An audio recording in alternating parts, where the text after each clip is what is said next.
एक तरफ जहां बिहार के लोग बिहार से बाहर जाकर मजदूरी करने को विवश है, वहीं बिहार में बालू का और दारू का खेल काफी चल रहा है। और इतना ही नहीं बल्कि नेताओं का, अफसरों का, पुलिस वालों का ये एक आय का जरिया है।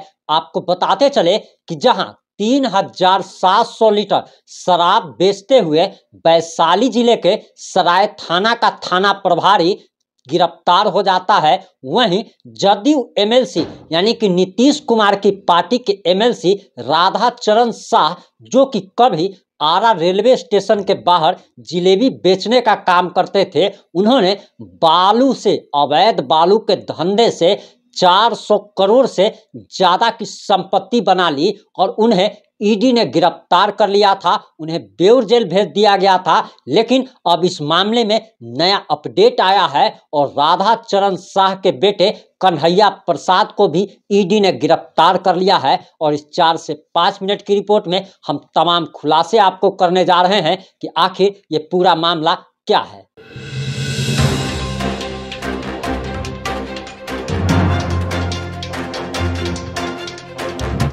नमस्कार, मैं प्रिंस कुमार सिंह और आप देख रहे हैं पॉजिटिव इंडिया। अगर अभी तक आपने चैनल को सब्सक्राइब नहीं किया है तो खबरों से अपडेट रहने के लिए कृपया चैनल को सब्सक्राइब कर लीजिए। और जो लोग ऑलरेडी कर चुके हैं उन तमाम लोग को सहृदय धन्यवाद। अब वापस आते हैं अपनी खबर पर। आपको बताते चले, जब बिहार के मुख्यमंत्री लालू प्रसाद यादव थे तो जितने भी बिहार के डीएम थे, एसपी थे, थाना प्रभारी थे, बड़े बड़े अफसर थे, सभी लोगों ने पटना में, रांची में बड़े बड़े प्लॉट खरीदे। और आप अभी भी अगर पटना अगर जाते हैं, रांची अगर जाते हैं, तो जितना भी 5 कट्ठा 7 कट्ठा के प्लॉट वाला जो मकान आपको नजर आएगा, वो कोई ना कोई पूर्व डीएम, पूर्व एसपी, पूर्व थानेदार का है। और यही खेल जो है नीतीश कुमार के शासन में भी है।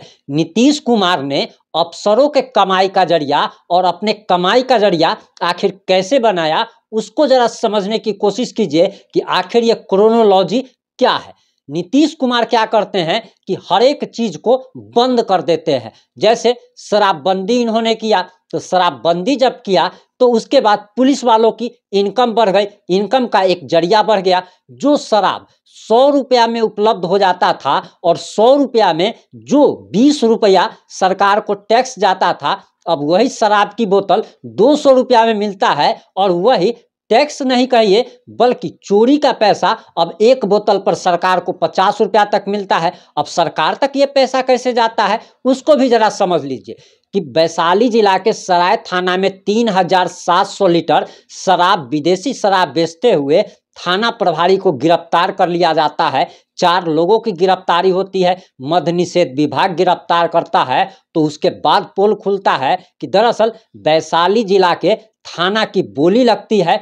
थाना प्रभारी को हर एक महीना एसपी साहब को पैसा पहुंचाना पड़ता है। एसपी साहब से पैसा वो होते होते डीजीपी महोदय तक जाता है, डीजीपी से होते होते गृह विभाग के सचिव तक जाता है और ये पैसा मुख्यमंत्री तक पहुंचता है।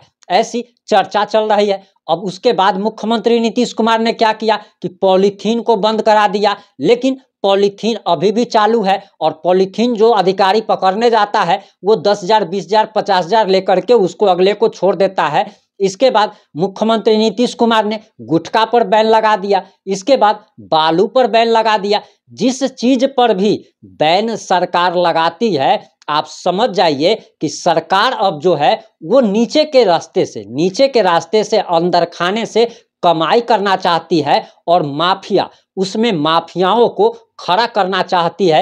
यानी कि कोई भी चीज अगर बैन कर दिया जाए तो उसके मतलब साफ साफ आप ये समझ लीजिए कि सरकार ने अपने इनकम का जरिया बढ़ा लिया है, अपने नेताओं का, अपने अफसरों के इनकम का जरिया बढ़ा लिया है। और वही हो रहा है।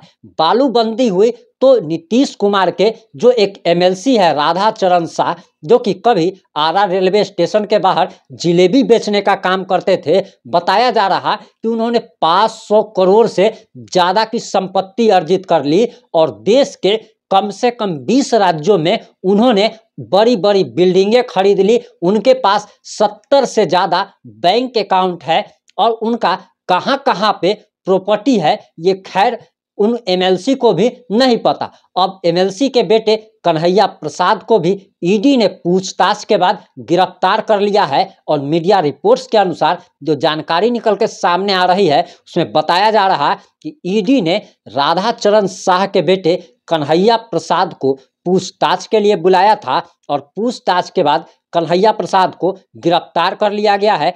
अब तक कुल 4 लोगों को ईडी ने बालू की अवैध कमाई के मामले में गिरफ्तार किया है। 500 करोड़ से ज्यादा अधिक अवैध संपत्ति रखने के मामले में जेडीयू एमएलसी राधाचरण शाह की गिरफ्तारी हुई है। टैक्स चोरी के आरोपी राधाचरण सेठ को ईडी ने 6 दिनों की रिमांड पर लिया था और इसके बाद पटना के जिला जज सह ईडी के विशेष न्यायाधीश राजीव रंजन की कोर्ट ने ईडी को 6 दिनों तक पूछताछ की इजाजत दी थी। ईडी ने कोर्ट से पूछताछ के लिए राधाचरण सेठ के रिमांड देने का अनुरोध किया था और इसके बाद रिमांड अवधि जब पूरी हो गई तो पटना के बेउर जेल इनको 14 दिनों के लिए भेज दिया गया है। वहीं आपको बताते चले कि आय से अधिक संपत्ति मामले में जेडीयू एमएलसी राधाचरण शाह को ईडी ने बीते बुधवार को गिरफ्तार किया था। एमएलसी की गिरफ्तारी आरा के उनके फार्म हाउस से हुई थी और राधाचरण शाह पर बालू के अवैध कारोबार और टैक्स चोरी को लेकर गलत तरीके से संपत्ति अर्जित करने का मामला है। अब सबसे बड़ी बात तो यह है कि चाहे किसी भी पार्टी के नेता हो, कोई भी पार्टी का विधायक हो, जितने भी नेता हैं, ये अगर देश की सारी संपत्ति के बारे में अगर एक आंकड़ा जो आपको हम बताने जा रहे हैं, ये आंकड़ा सुन करके आपकी आंखें फटी की फटी रह जाएगी कि दरअसल इस देश की 35% से ज़्यादा संपत्ति के मालिक देश के नेता हैं, जनप्रतिनिधि हैं और ये सारे लोग, यानी कि आप कह सकते हैं कि अगर देश की संपत्ति अगर 1 करोड़ रुपए की है तो 35 लाख रुपया सिर्फ और सिर्फ नेताओं के पास है। आप किसी भी नेता का सरकार जांच करवा ले, आय से अधिक संपत्ति का मामला निकलेगा। इन लोगों की जो इनकम है, इन लोगों ने अवैध तरीके से इतनी ज़्यादा संपत्ति कमा ली है।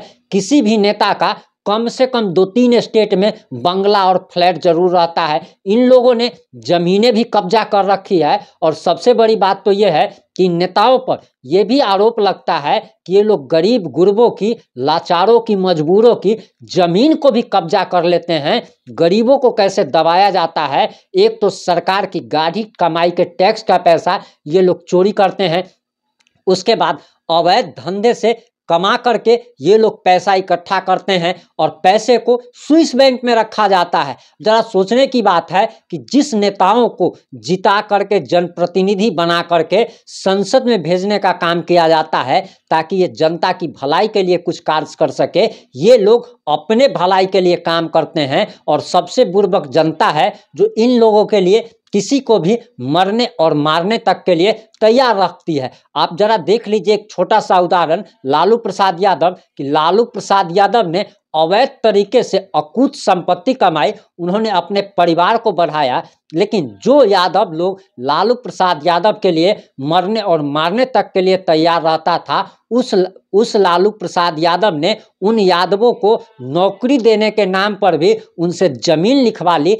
जब वो रेल मंत्री थे। और लैंड फॉर जॉब स्कैम मामला भी लगातार चल रहा है, इसकी सुनवाई भी लगातार हो रही है और लालू प्रसाद यादव एक बार फिर से फंसते हुए दिखाई दे रहे हैं। इस मामले में जैसे ही कुछ नया अपडेट आएगा हम आप लोगों तक जरूर पहुंचाएंगे।